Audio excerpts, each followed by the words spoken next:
And here we are, folks, the final build of pack number 18 in the Special Project series. I hope you've enjoyed the week. I've certainly enjoyed doing these, another eclectic mix, or at least that's what I aim to deliver from these series. And this one, as well as being the first of my Signature series builds, which I've done in quite some time.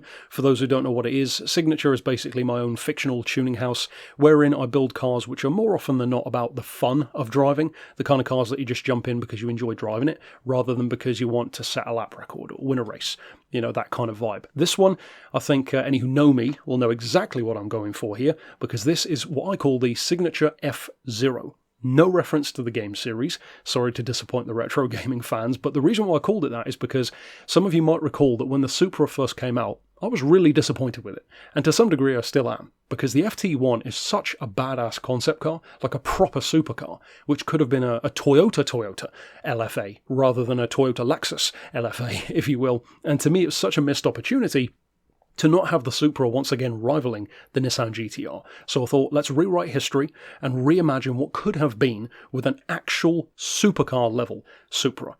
You could argue it's borderline supercar in some ways, as it happens, but not enough for my liking. So we've gone for an LFA swap. Of course, I've done the visual package, which you can download with the link right below in the description. And as you can see from the specs, I've tried to make it feel pretty realistic. You could argue that the weight is a bit too low at 1,440 kilos, but the inspiration from that was directly taken from the kind of weight of the Lexus LFA. It's a similar kind of region, if I recall correctly, at least in the Nürburgring Edition form. 550 horsepower, also very similar to a standard LFA, and I also like the idea of that nice rounded number.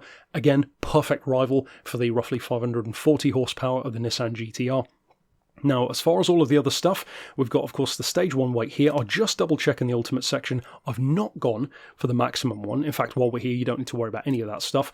So back to the sports stuff. I've opted to leave it on sports hards because, again, I like these to feel kind of realistic and not challenging per se, but have a bit more personality to them. I do have the sports brake pads as well, as you can see. For the club sports, we've got the sports clutch and flywheel. Haven't bothered with the power restrictor, but we do have the ballast. For the semi-racing stuff, I fitted the silencer to see what difference it makes to the looks. Didn't like it, didn't fit it, so you don't need to worry about that. The ECU is fitted as with the diff. I've gone for the manual transmission, so you have more control over the gear ratios, but still has that kind of raw feel to it.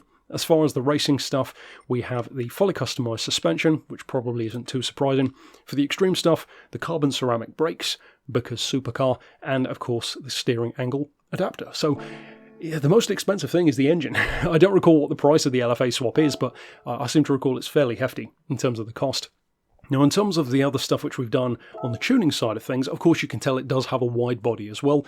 Again, to me, one of the biggest issues I had with the Supra is it looks too much like a baby sports car, whereas the GT-R is a full-on, proper, full-size super sports car, if not supercar, you could argue, and I feel like the FT1 had much more of a supercar shape to it. From a sales perspective, yes, sure, I get it, blah, blah, blah, but again, this is a what could have been.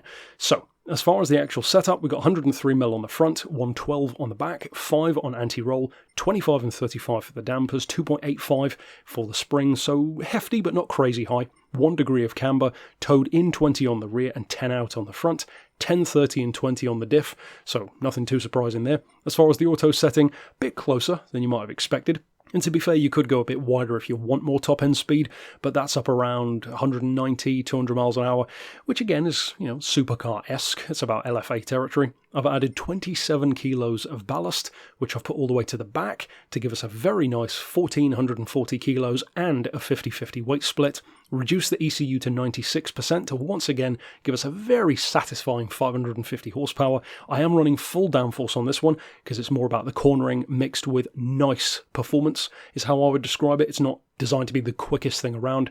It's designed to be kind of like a Pagani Zonda. It's as quick as it needs to be a good car, if that makes sense. And of course over here, we've got the other stuff which we've fitted. And the points are fairly high, but not crazy. I mean, 621, that's probably about what you'd expect from a supercar of this kind of level anyway. Of course, now we need to jump out to the track for our final run of the week to show you what it can do in practice. Now in terms of notes on this one, it does have a little bit of tail slip, but I would argue that feels appropriate, not only to its JDM roots, but also it is a supercar. It's a front engine, rear-wheel drive, 550 horsepower, screaming V10, or howling V10 I guess I should say, so you would want to be able to kick the tail out. To me, this is what I would have wanted from the Supra. Of course it was never going to happen. Even if they did make it a supercar, it would have never had a V10, it would have probably been, you know, twin-turbo V6, something like the GTR in effect. But yeah, it's a reworking of history, a what could have been, and I love it. I think it's way more enjoyable to drive than a standard Supra. Not as quick as a maxed out version, of course, but it's not trying to be. And again, that's the whole point of the Signature series. So if you want to try my interpretation of what the Supra could have felt like if it were more like an FT1 meets an LFA, then of course give it a try and see what you think. And of course, if you're clicking on this as the first build you've ever watched of mine, we'll check out the ones from earlier on this week. And of course, in the playlist here on the channel for GT7 tunes, where all of the other special projects are, hundreds and hundreds of tunes for Gran Turismo 7, and of course beyond in the other ones as well. Hopefully, fingers crossed, this weekend we might get some silhouettes or something for an official Gran Turismo update. I kind of timed it so that we could have that overlap there, and of course